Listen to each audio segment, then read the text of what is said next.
नमस्कार दोस्तों, नमस्ते इंग्लिश के डेली लाइफ सेंटेंस सेक्शन में एक बार फिर से आपका स्वागत है। दोस्तों, हमेशा की तरह हम लोग डेली लाइफ वाक्य लाए हैं और दोस्तों आज का हमारा टॉपिक है conversation at the coffee shop. दोस्तों, इसके अलावा इस सीरीज के सभी लेसन्स देखने के लिए आज ही प्ले स्टोर से नमस्ते इंग्लिश ऐप डाउनलोड कीजिए और अनलिमिटेड अकाउंट को ज्वाइन कीजिए। वहां डिफरेंट लेवल के स्पोकन इंग्लिश रिलेटेड कोर्सेज हैं जो आपको इंग्लिश इंप्रूव करने में मदद करते हैं। अब हम चलते हैं आज के लेसन की ओर। दोस्तों, कई सारे सेंटेंस हैं जो हम रेस्टोरेंट में, कॉफी शॉप्स में ज़्यादातर बोलते हैं। जैसे अगर आपको कहना हो मुझे बिना चीनी वाली एक ब्लैक चाय दीजिए, तो इसे आप इंग्लिश में कैसे कहेंगे? या दोस्तों, अगर आपको कहना हो कृपया मुझे एक चीज केक भी दीजिए, तो इसकी इंग्लिश क्या होगी? या दोस्तों, अगर आपको कहना हो क्या आपके पास मसाला चाय है, तो इसकी इंग्लिश क्या होगी? या दोस्तों, अगर आपको कहना हो मुझे एक चाय और 2 नारियल बिस्किट दीजिए, तो इसकी इंग्लिश क्या होगी? दोस्तों, ज्यादातर लोग ऐसे सेंटेंस नहीं बना पाते हैं, यही हम आज के लेसन में लाए हैं। तो चलते हैं आज के लेसन की ओर। अगर आपने कहा मुझे बिना चीनी वाली एक ब्लैक चाय दीजिए, तो ऐसे में आप या चाहिए, तो चाहिए को हम इंग्लिश में कहेंगे वॉन्ट। आई वॉन्ट अ ब्लैक टी विदाउट शुगर।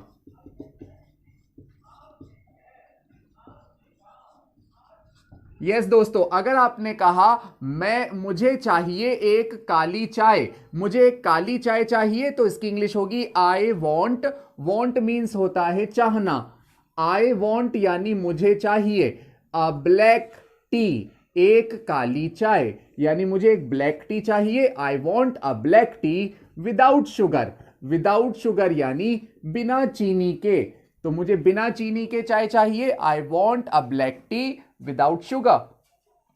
ऐसे ही दोस्तों, नेक्स्ट आपने कहा कृपया मुझे एक चीज केक भी दीजिए, तो कृपया को हम इंग्लिश में कहेंगे प्लीज।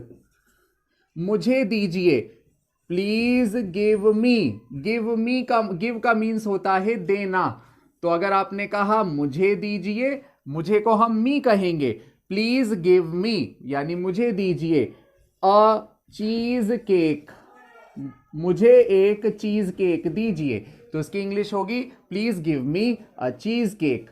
मुझे एक चीज केक भी दीजिए, तो दोस्तों भी के लिए हम यूज करेंगे लास्ट में ऑल्सो। ऑल्सो का मतलब होता है यह भी दीजिए, यह भी दीजिए। तो please give me a cheese cake also.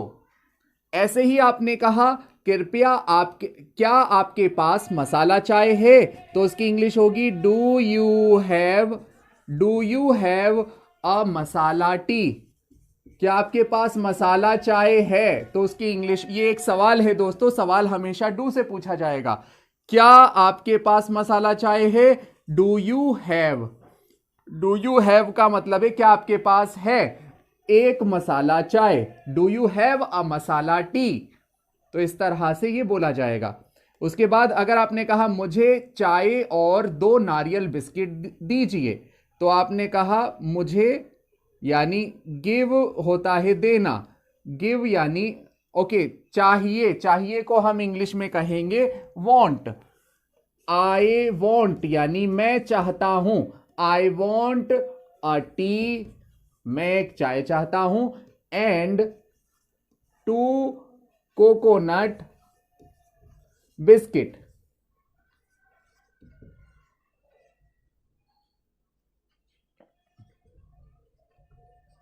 मैं 2 बिस्किट चाहता हूं, यानी मुझे 2 बिस्किट दीजिए, तो आप कहेंगे I want a tea and 2 coconut biscuits. So दोस्तों, आई वॉन्ट यानी मैं, वॉन्ट यानी चाहिए यानी चाहता हूं। आई वॉन्ट यानी मुझे चाहिए। अ टी, एक चाय, एंड 2 कोकोनट बिस्किट्स, और 2 कोकोनट बिस्किट्स। सो दोस्तों, इस तरह से ये सेंटेंस बनते हैं। आई होप आपको ये समझ आया है। अगर ये लेसन आपको अच्छा लगा है, इसे प्लीज लाइक कर दीजिएगा। मिलते हैं नेक्स्ट लेसन में। Till then take care.